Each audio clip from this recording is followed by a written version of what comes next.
hembra de armas tomar. Larga noche la suya, ¿no? Ay, indio. ¿Y a ti qué? El Teca quiere que me acompañes a ver a mi hermana. Y ya nos vamos. ¿Y como para qué soy bueno en ese convite? Necesito ir a asustarla y me sirves más tú sin dedos que 8 matones armados. Me gusta su pienso. ¿Qué le vamos a hacer a su hermana? Mande que yo soy bueno asustando. Con tu pura presencia tengo para que se le retuerzan las tripas y me entregue a Sara.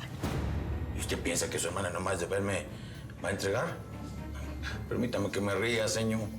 Es que tú no me conoces. Yo soy más convincente que un cuerno de chivo. Vámonos.